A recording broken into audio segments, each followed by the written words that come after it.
Following up on my main channel segment from over at timcast.net, check it out if you haven't already, I wanted to highlight this story from the back end of it about Donald Trump's rally and why the rally doesn't prove anything, and we may be looking at still a Trump landslide. Now, no one really knows for sure at this point. Is Trump going to win?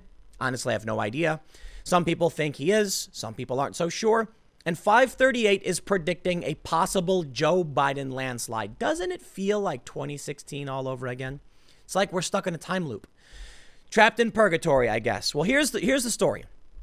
Trump rally gives Fox News largest Saturday night audience in its history.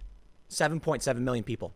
You combine that with the live viewers, and we're looking at 13 or so million people who watched this. At the same time that they're saying Trump was upset, that only 6,200 people showed up, that they had to break down the outdoor seating area, it was a huge embarrassment. Trump had massive online numbers. Now, here's what I think you need to consider. Obama had a massive inauguration, a lot of people. Donald Trump physically didn't, and they mocked him for it. But what they don't understand is that the internet is giving access to conservatives when they normally didn't. They're now able to watch him. Not every single person could fly to Tulsa to go to his rally, but they certainly wanted to watch online. So while they're saying Trump's campaign is floundering, Joe Biden's polling way better, Donald Trump is seeing massive online numbers. Check this out. They say a whopping 7.7 million total viewers tuned into Fox News from 8 to 10 p.m. During Trump's remarks, making it the most watched Saturday in the network's history during that time period, according to Nielsen data. Trump's State of the Union address is the only telecast on Fox News in 2020 to outdraw the 9 p.m. hour of Trump's speech, which averaged 8.2 million total viewers. The Trump campaign has stated that even more viewers tuned in when including the live stream numbers. So that's 4 million or so. So that brings us to about 11 million in terms of unique. The reason I would say around 13 or so is just because the other channels carried this. And I have to imagine that it's higher than just Fox News, right? That's the point. Fox News saw 7.7 million. Other channels certainly, carried Trump's comments. They also had Fox Business, which picked up another 580,000. Here's why I highlight this.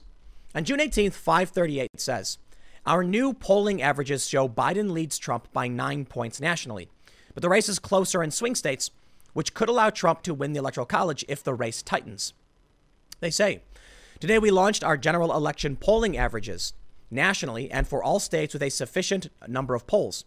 Recent polls show former Vice President Joe Biden with a solid lead over President Trump nationally.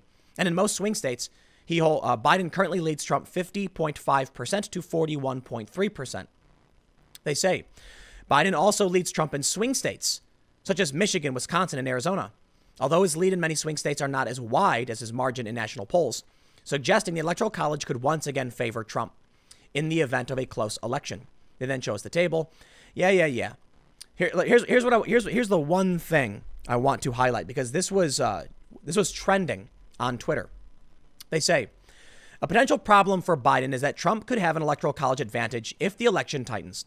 Biden currently leads Trump by only 6.6 points in the current tipping points state, Minnesota. But this is narrower than Biden's 9.2 lead in the national polls. So while a Biden landslide is possible, if he wins all these swing states, so is a Trump Electoral College victory, depending on which way the race moves between now and November. The rest of this article covers how our polling averages work, blah, blah, blah. I don't care. Okay. Joe Biden. Is he going to win? He's a nostalgic candidate. That was the point for my main channel segment. People are apparently going to vote because they want to feel good. They want to feel like things used to be before Trump came in and everything went crazy and the culture war. But maybe it's not Trump's fault. And maybe we've crossed into this territory where people want some kind of cultural victory. They want to win against the leftists or whatever. Joe Biden had a Twitter trend Biden landslide. But this is the hubris I warned about yesterday. The Democrats seem so sure they're going to win, but they're not taking into consideration the culture war could play a very serious role. Donald Trump is leaning into the culture war very heavily. He's talking about a lot of these issues, statues being torn down. The Democrats and progressives are arguing it doesn't matter. The economy is what matters. Okay, are they going to blame Trump for the economy when it's the Democrats who are the ones who are suffering? The Democratic states, I should say. Now, here's one of the stories I highlighted. I want to read into it. Despite the polls, Dems can't shake their 2016 nightmare. So this counters the narrative of 538's potential Biden landslide. We can see that Trump's ratings are through the roof. Millions, 10 plus million, 13 million maybe, watched his rally. And now we have this. Politico says, President Donald Trump is down or within striking distance in nearly every battleground state. His approval ratings are stubbornly low, and he's threatening to bring down the GOP Senate majority with him while helping to douse Republican chances of the House takeover. Some Democrats are even beginning to feel confident about their prospects this fall, yet many can't let themselves enjoy it. I'm not confident at all. I think the easiest way to ensure Trump's reelection is to be overconfident. You are right. Smart move. Too many Democrats are looking at national polls and finding them encouraging, said Chris Coons, a close ally of Biden. Too many Democrats assumed that Hillary Clinton was a shoo-in and didn't vote or didn't work. Rep. Debbie Dingell, who calls herself Debbie Downer, for repeatedly raising the alarm in Democratic circles, said she heard directly from people in her district they plan to vote for Trump in 2020. Everyone will roll their eyes and say, that's Debbie, but I was right in 2016. She was among the few Democrats to warn Hillary Clinton was on track to lose Michigan. Anybody who believes the polls right now is overconfident. Yeah, well, here's the problem for y'all. As much as there are some who are warning, there are many who are overconfident, and many more, I believe, who are overconfident. But here's where I think things are different this year, this time around. You have a lot of people who have learned from their mistakes.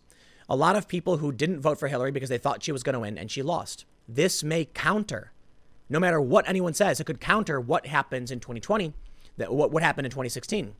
That people are going to say, no matter what, I have to vote. Now, how many people thought Trump couldn't win and didn't vote? This is where we just don't know. We just don't know. You got to admit it. Trump had low turnout, but really high ratings. What does it mean? Nothing. Anybody who's telling you they know, they don't. So Donald Trump's voters in 2016, many probably said, what's the point of voting? We're not going to win anyway, right? And then he won. Both sides now know everything is on the line. You didn't vote for Hillary Clinton because you thought she'd win? Well, you should have. Maybe she would have won. You didn't vote for Trump because you thought he'd lose? Well, he narrowly won, and now you risk losing it all.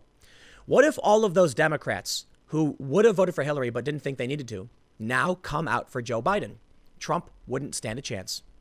What happens if every Trump supporter who wants to support Trump, who thought he couldn't win, now realizes they must stand up and defend him, votes?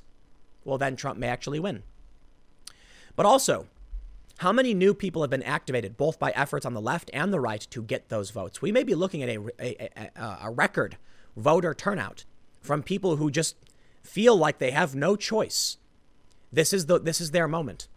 I've heard conservatives say this is the last chance to save democracy. I've heard the left say the same thing.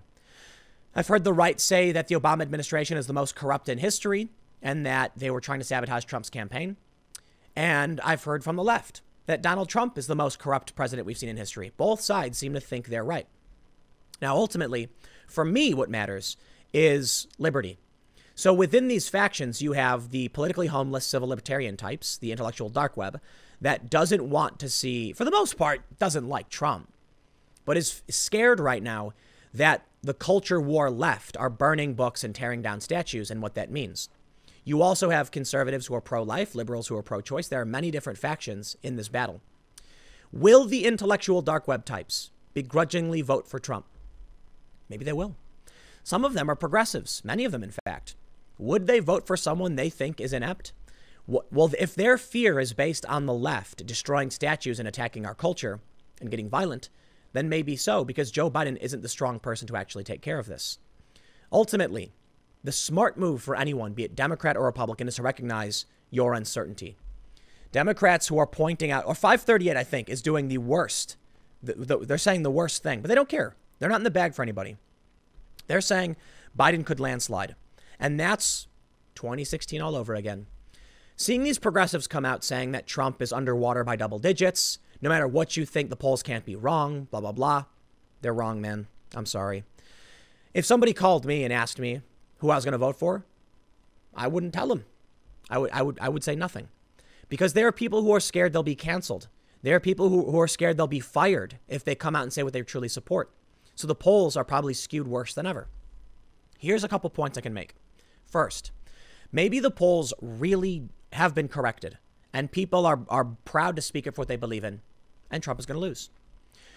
Or the culture war is worse than ever. And the left has been gaining ground. And Black Lives Matter is more popular than ever. And many people are really scared about whether or not to say they support it or don't. Look at the businesses that got ransacked. Let's talk about the support for Black Lives Matter. Businesses were burned to the ground. And the victims said, but I still support the movement. Why? Because a violent mob came for them. There's a woman right now who is cooperating with police because they burned down her bakery. She's getting death threats. So how many victims are just claiming to support Black Lives Matter out of fear? Fear that if they say the wrong thing, the mob will come for them. The numbers could be completely off. People are just pretending. But when they think about the money, when they think about what they really want, the freedom, why would they vote for Joe Biden? Which brings me back to the first story. Fox News record viewership because of Trump.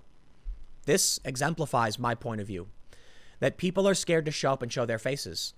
But behind the scenes, where they're safe, they'll do it. So maybe Trump really will win. But look, in the end, you just don't know. You better go out and vote no matter who you want to win, because if it's your guy and you don't show up, you will lose. I got a couple more segments in just a few minutes. Stick around. I will see you all shortly.